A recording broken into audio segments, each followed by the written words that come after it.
Christmas Eve, a night of peace for some. But in 1791, Haiti, it became the night of fire and vengeance. Picture this. While church bells rang across the Caribbean announcing the birth of Christ, another kind of birth was taking place. The birth of retribution, the birth of justice delivered by flames. And at the center of it all stood a woman whose name would echo through history, not in whispers, but in the crackling of burning wood, and the screams of those who had shown no mercy. Her name was Marie Sainte, a Haitian widow, a woman who had endured more than any human soul should bear. And on that holy night, when the powerful celebrated their dominion over flesh and blood, she would remind them that even the mightiest can burn. But what drives a lone woman to set three men ablaze on the most sacred night of the year? What kind of pain transforms a human heart into an instrument of such precise, calculated vengeance? Tonight, we journey into the shadows of slavery, where Christmas Eve became Judgment Day, and where a widow's fury lit a fire that would help birth a revolution. The year is 1791. The place is Saint-Domingue, known today as Haiti, but then the crown jewel of French colonial wealth. This small Caribbean island generated more profit for France than all 13 American colonies combined generated for Britain. Sugar, coffee, cotton, indigo, rivers of gold flowing from African backs to European pockets. But here's what they don't teach you in history class. This prosperity came at a cost so horrific, so systematically brutal, that it defied every principle of human decency. Saint-Domingue was hell on earth, disguised as paradise. Picture sprawling plantations with their pristine white mansions overlooking endless fields of sugarcane. French colonists lived like kings, attended by armies of servants, their tables groaning under the weight of imported delicacies, their wine cellars stocked with the finest vintages from Bordeaux.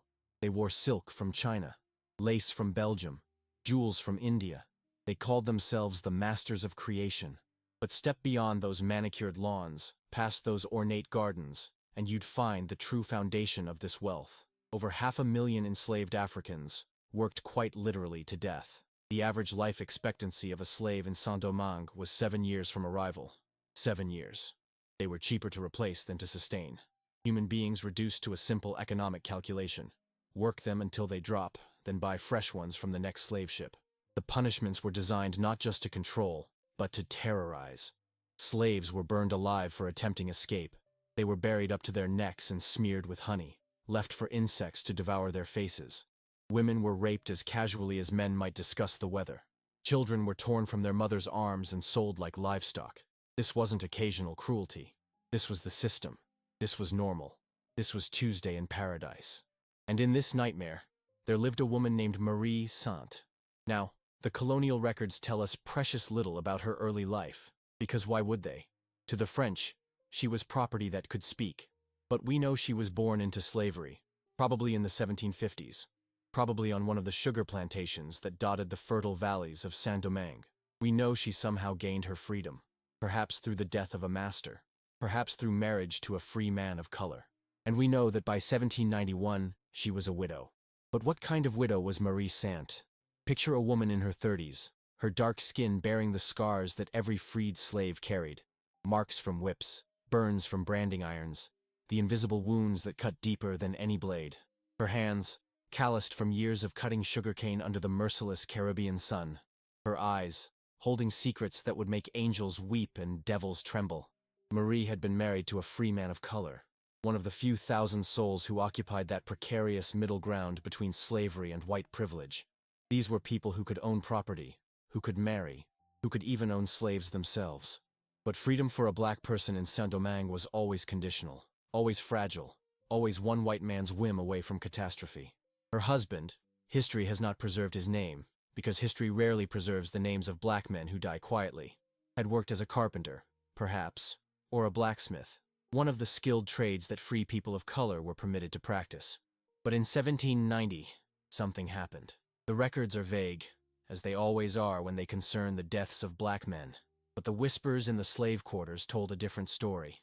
They said he had been too successful, too prosperous. They said he had forgotten his place. They said 3 white plantation owners had decided that a black man with property was an affront to the natural order. They said these men had arranged for an accident, a building collapse here, a runaway horse there, a sudden illness that no doctor could cure. They said Marie Sainte watched her husband die slowly, knowing exactly who had killed him, knowing exactly why, and knowing that there would never be justice through any court, any law, any appeal to mercy or reason. Because in Saint-Domingue, there was no justice for people who looked like Marie Sainte. There was only survival, only endurance, only the bitter daily swallowing of rage that could burn worlds. So imagine Marie Sainte in the months after her husband's death. Imagine her attending their funerals. Oh yes, these three men who had destroyed her life. They were pillars of the community. They had elaborate funeral processions when their time came. She would have watched from the shadows as the entire white community mourned men who were, to her, nothing more than murderers in silk stockings. She would have seen their widows weeping into fine lace handkerchiefs, accepting condolences from bishops and governors. She would have watched their children inherit vast fortunes built on the bones of her people. And all the while, the fire in her heart would have grown hotter, fed by every moment of injustice, every casual cruelty, every reminder that in this world her pain meant nothing. But Marie Sainte was not just angry. She was strategic. She was patient. She was watching, learning, waiting for the perfect moment when the universe would give her an opportunity to balance the scales. And as 1791 drew to a close, as Christmas approached with its promise of peace on earth and goodwill toward men, Marie began to see the shape of her opportunity. You see, Christmas in colonial Saint-Domingue was a festival of obscene contrast. The white planters celebrated with week-long parties, importing entire orchestras from France, decorating their mansions with gold and crystal, feasting on delicacies that cost more than most slaves would see in a lifetime. They exchanged gifts worth fortunes, danced until dawn, and toasted their continued prosperity. Meanwhile, the slaves received their traditional Christmas ration, an extra cup of rum, a piece of salt pork, and the privilege of working half days instead of full days during the holiday season. This was considered generosity. This was considered Christian charity. But here's what the masters didn't understand. Christmas wasn't just a celebration for them. For the enslaved, it was something else entirely. It was a reminder of hypocrisy so profound it bordered on the supernatural. Here were people who claimed to worship a God of love and mercy, who celebrated the birth of a man who preached that the meek would inherit the earth, while simultaneously owning human beings like cattle. The cognitive dissonance was staggering. They would attend midnight mass, singing hymns about divine justice and eternal salvation, then return home to plantations where human beings were bought and sold like sugar and coffee. They would weep at sermons about Christ's compassion for the suffering, then order the flogging of men whose only crime was being born with dark skin. And Marie Sainte understood all of this with the clarity that only comes from surviving hell. She understood that these people weren't evil in the way demons are evil. Demons, at least, are honest about their nature. No, these were people who had convinced themselves that their evil was virtue, that their cruelty was kindness, that their system of human torture was somehow blessed by God himself. So as Christmas Eve 1791 approached, Marie Sainte began to prepare, but not for celebration, for judgment. Now, the historical record here becomes murky, as it always does when we try to understand the inner lives of people whom history considered unworthy of documentation. But we can piece together the likelihood from what we know about slave resistance, about the geography of Saint-Domingue, about the social dynamics of plantation life. Marie would have had access to the plantation where these three men were celebrating.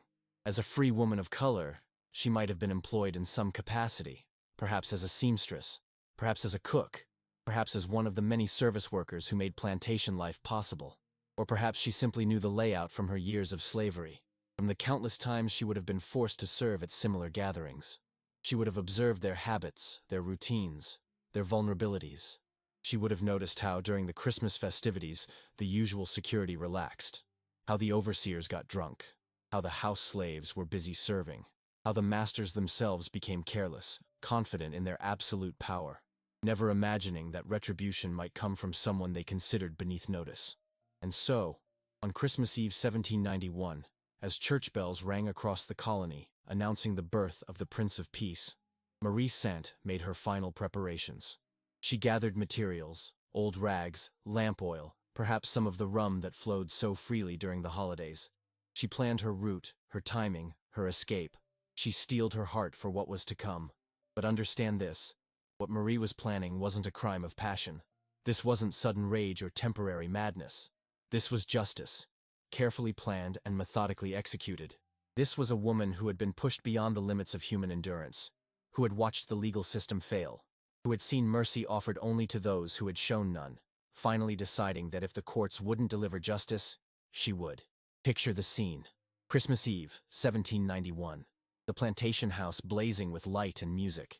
Through the windows, you can see the silhouettes of elegantly dressed figures dancing, laughing, celebrating.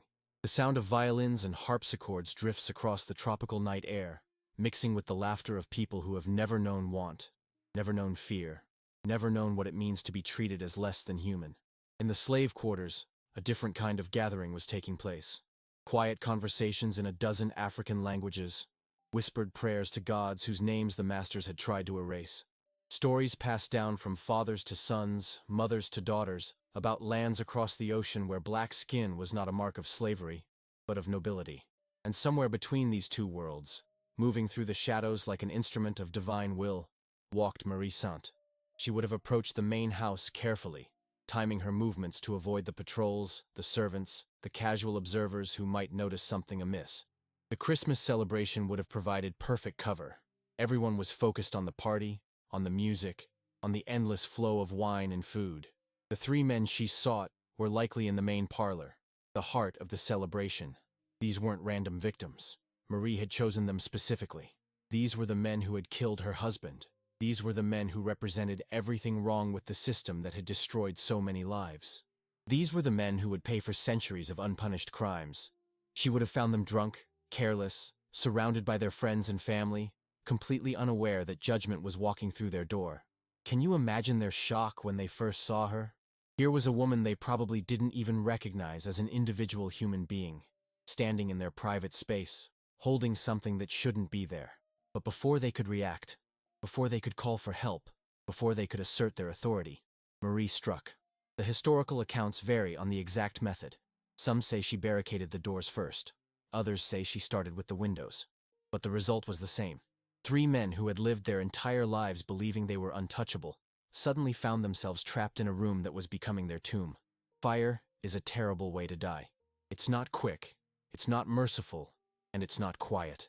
As the flames spread across the elegant parlor, as the silk curtains and imported furniture became fuel for Marie's justice, those three men would have experienced something they had inflicted on countless others but never thought would touch them. Absolute, helpless terror. They would have pounded on the doors Marie had blocked. They would have screamed for help that wouldn't come, because who listens to the screams of slaves? They would have begged for mercy from a woman who had never received it. They would have promised her anything, everything, if only she would let them live. But Marie Sainte was beyond negotiation. She had tried patience. She had tried endurance. She had tried working within a system that was designed to ensure she would never see justice. And now, as the flames grew higher and the screams grew louder, she was delivering the only verdict that mattered: guilty as charged. The fire itself would have been a sight to behold. A mansion built to display wealth and power, filled with decades of stolen labor transformed into luxury goods, burning like a pyre to every slave who had died in its shadow. The expensive paintings blistering and curling, the crystal chandeliers crashing to the floor in explosions of light. The mahogany furniture, cut from trees in distant lands by enslaved hands, returning to ash and smoke. And through it all, Marie Sainte would have stood watching, not with sadness, not with regret, but with the grim satisfaction of a woman who had finally seen justice done. The screams from inside would have gradually faded, replaced by the roar of flames and the crash of burning timbers. The three men who had thought themselves gods would have learned, in their final moments, what it meant to be powerless. But Marie's work wasn't finished with their deaths. She had to escape, had to disappear into the night before the alarm was raised, before the inevitable manhunt began. The fire would have been visible for miles, drawing attention from neighboring plantations, from the colonial authorities, from everyone who had a stake in maintaining the system that Marie had just struck at its heart. She would have slipped away as silently as she had come, perhaps following routes through the mountains that only escaped slaves knew, perhaps hiding in the communities of Maroons, escaped slaves who had formed their own societies in the island's interior. The colonial records show desperate searches, massive rewards offered for her capture. But Marie Sainte had vanished like smoke from her own fire. But her impact was just beginning. News of the Christmas Eve burning spread through the slave quarters like wildfire itself. Here was proof that the masters weren't untouchable. Here was proof that justice was possible, even if it had to be delivered by private hands. Here was proof that a single determined person could strike back at the system that had crushed so many. The white planters were terrified. If one woman could do this, what might happen if the slaves organized? If they coordinated? If they decided en masse that they had endured enough? The colonial authorities increased patrols, imposed new restrictions, heightened punishments, all the usual responses of a system under threat. But they were already too late. The fire Marie had lit wasn't just burning in one plantation house. It was burning in the hearts of 500,000 enslaved people who were tired of being treated as less than human. It was burning in the minds of free people of color who were tired of existing at the mercy of white whims. It was burning in the spirit of a people who were ready to fight for their freedom. Because Marie Sainte's Christmas Eve vengeance wasn't an isolated incident. It was part of a larger pattern of resistance that had been building for years. Across Saint-Domingue, enslaved people were organizing, planning, preparing for something that the white colonists couldn't imagine. A slave rebellion that would actually succeed. The revolution, when it came, would be the only successful slave revolt in human history. It would create the world's first black republic. It would send shockwaves through every slave-owning society on Earth. And it would prove that the people the colonists had dismissed as property were actually human beings capable of extraordinary courage, brilliant strategy, and unshakable determination. But before there was Toussaint Louverture, before there was Jean-Jacques Dessalines, before there were the famous generals and leaders whose names we remember, there was Marie Sainte, a widow with a plan and the courage to execute it. A woman who looked at an impossible situation and decided that impossible wasn't good enough. Her story reminds us that resistance doesn't always come from the expected places. It doesn't always wear uniforms or carry banners.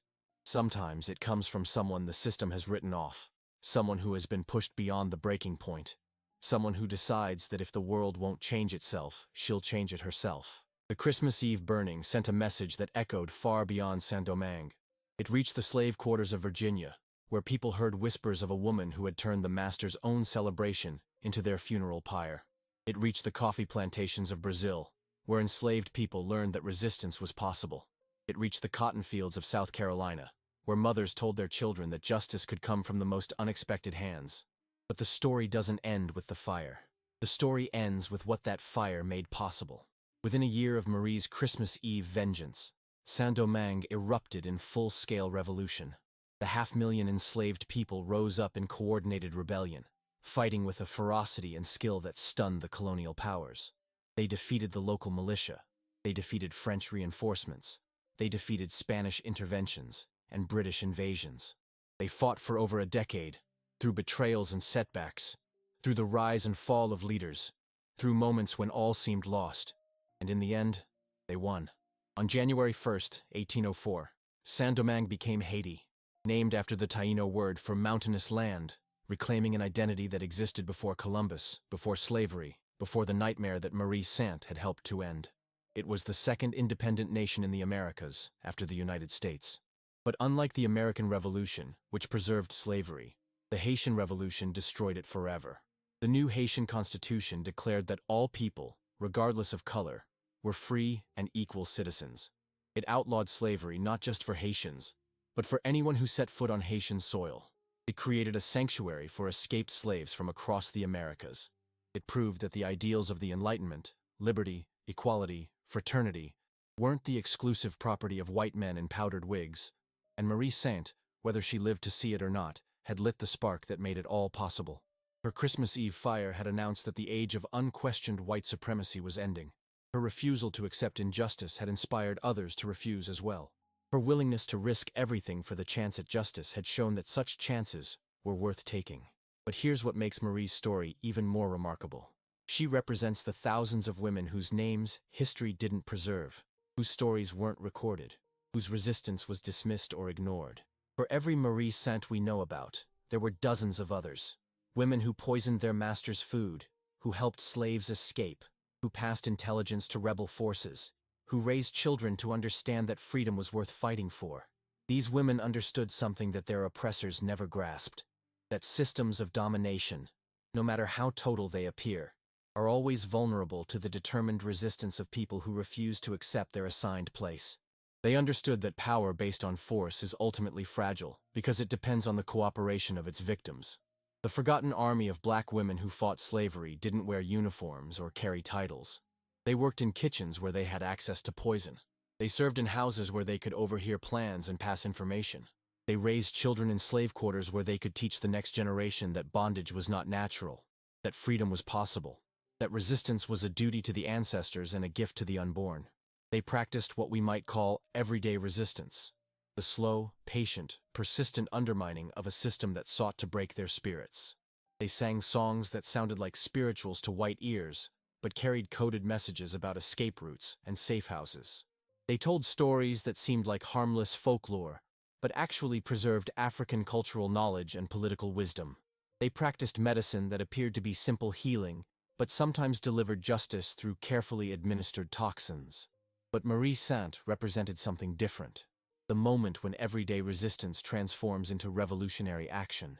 She embodied the transition from survival to liberation, from endurance to agency, from victimhood to historical force. Her Christmas Eve fire marked the point where individual suffering became collective anger, where personal loss became political awakening, where private grief became public justice. Marie Sainte's story is also a reminder of how violence intersects with justice in ways that make us uncomfortable. We want our heroes to be pure, our resistance to be peaceful, our justice to be clean and simple. But Marie lived in a world where peaceful resistance led to the whipping post, where legal appeals led to laughter, where mercy was met with intensified cruelty. The question of violence in resistance movements has troubled moral philosophers for centuries.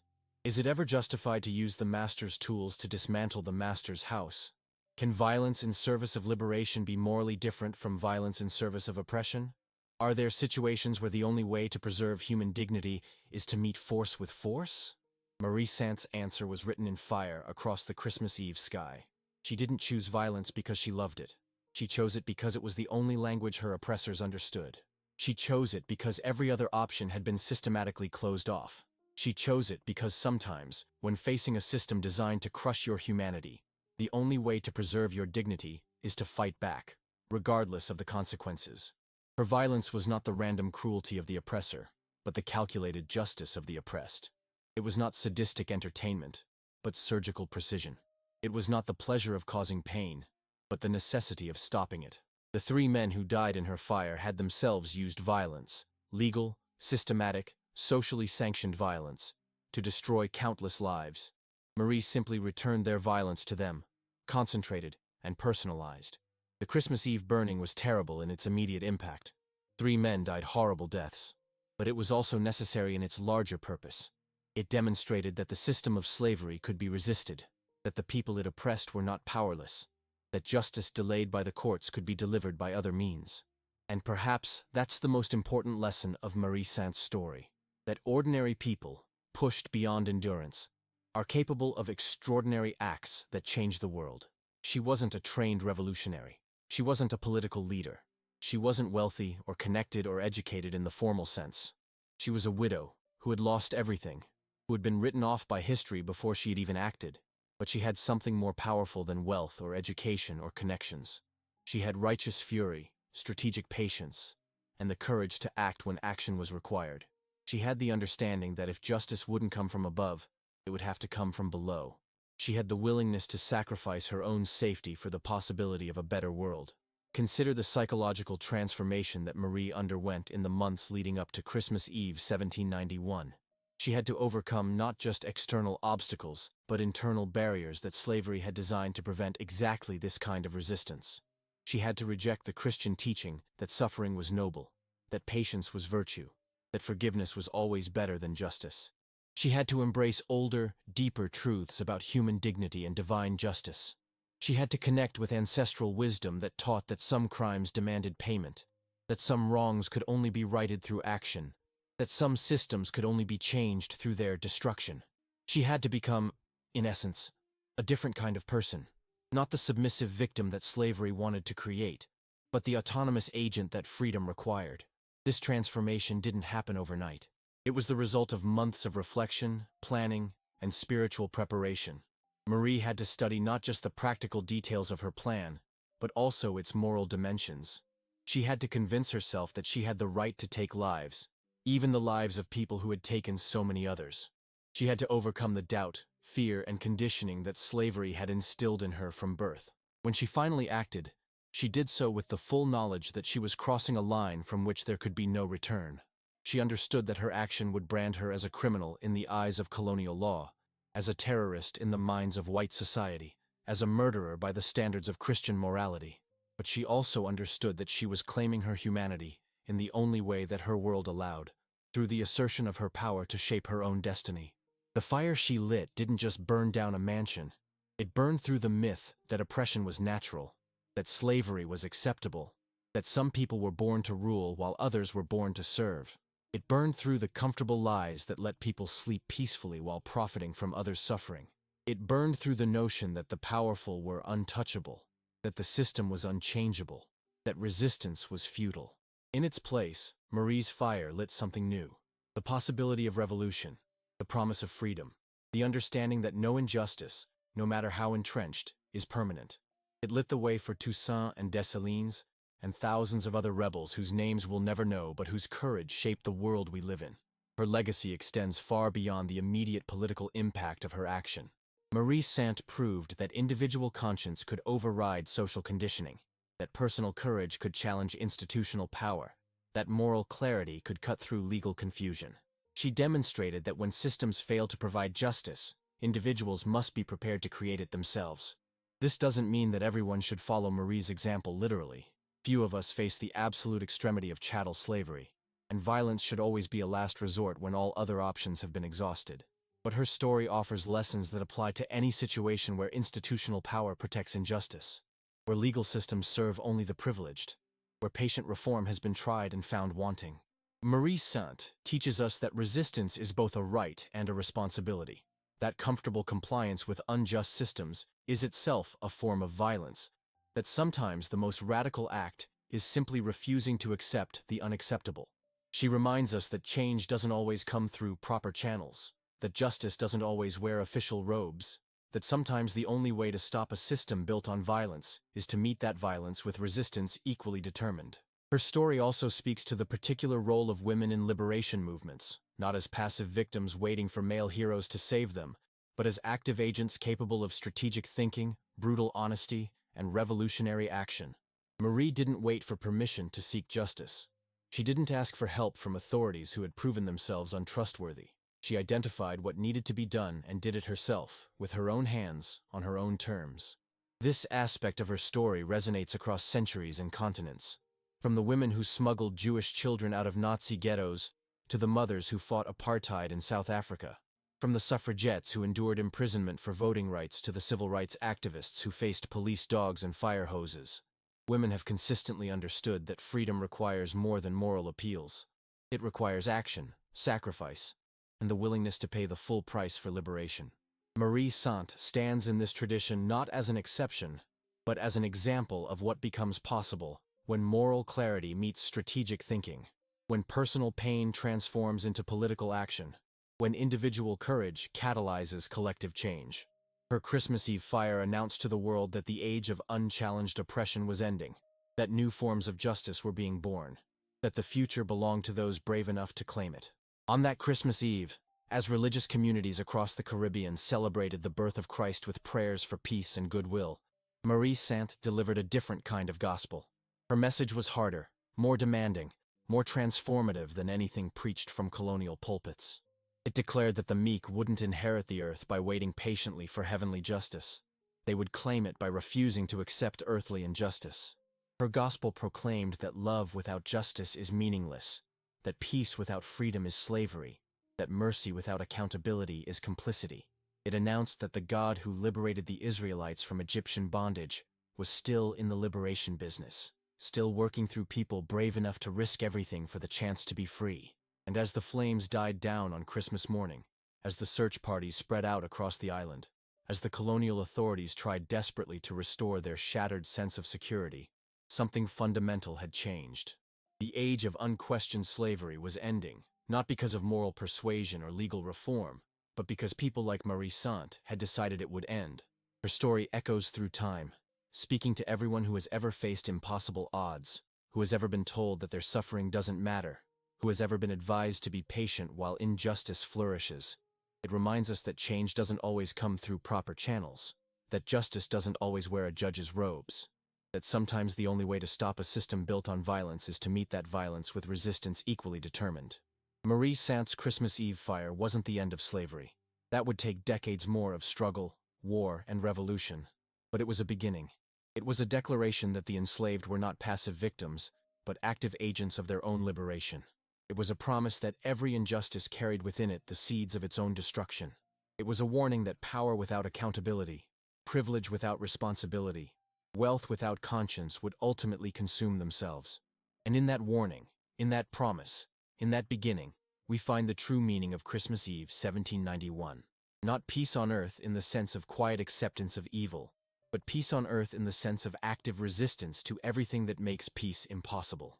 Not goodwill toward men in the abstract, but goodwill toward the specific men, women, and children whose humanity had been denied for too long. The shadows of slavery are long and dark, but they cannot withstand the fire of human dignity. And sometimes, on holy nights when the powerful celebrate their dominion over the powerless, that fire finds a woman with nothing left to lose and everything to fight for. Sometimes that woman decides that if justice won't come from heaven, she'll bring it from hell. Sometimes that woman changes everything. Her name was Marie Sainte. She was a widow, a survivor, a revolutionary. And on Christmas Eve 1791, she proved that even in the darkest shadow, even in the most hopeless circumstances, even when facing impossible odds, justice is possible for those brave enough to light the match. So when we remember Marie Sainte, let us remember her not as a killer but as a liberator. Not as someone who destroyed life, but as someone who made life worth living. Not as an enemy of peace, but as a warrior for the kind of peace that comes only when justice rolls down like waters and righteousness like a mighty stream. On the night when others celebrated the birth of Christ, Marie Sainte kindled the flames of justice. And from those embers would rise a new world, a free Haiti, a beacon of hope for enslaved people everywhere. Her fire burned for one night, but its light still shines today, illuminating the path for anyone brave enough to follow it from the shadows of slavery into the bright dawn of freedom. The widow's vengeance became a nation's salvation. The Christmas Eve fire became the first spark of revolution. And Marie Sainte, whose name the colonial records tried to erase, became immortal in the only way that truly matters, as inspiration for everyone who refuses to accept that injustice is inevitable, that oppression is natural, that some people are born to suffer so others can prosper. Her legacy is written not in marble monuments or bronze statues, but in the lives of every person who has ever stood up to power, who has ever refused to bow down to systems designed to break their spirit, who has ever chosen resistance over resignation. Her legacy lives in Haiti, the first free black republic, the nation that proved slavery was not a natural condition but a political choice that could be unmade by those with the courage to unmake it. And her legacy lives in you, in me, in anyone who hears her story and understands that ordinary people, when pushed beyond endurance, are capable of lighting fires that burn down old worlds and clear the ground for new ones. That Christmas Eve in 1791, when peace on earth seemed like a cruel joke and goodwill toward men appeared to be reserved for only some men, Marie Sainte reminded the world that justice delayed is not justice denied. It's justice delivered by other hands, in other ways, when the time is right and the courage is there. In the shadows of slavery, in the darkness of oppression, in the silence of suffering, there burns always the possibility of resistance. There lives always the potential for transformation. There exists always the hope that someone, somewhere, will decide that enough is enough, and will have the courage to act on that decision. Marie Sainte was that someone. Christmas Eve 1791 was that moment, and the fire she lit still burns today, in every heart that refuses to accept injustice, in every mind that rejects oppression, in every soul that believes that freedom is worth fighting for. This is her story. This is our inheritance. This is the light that no darkness can extinguish, the light of human dignity refusing to be broken, of justice demanding to be heard, of freedom insisting on being born. The shadows of slavery are long and deep, but they end where Marie Sainte's fire begins.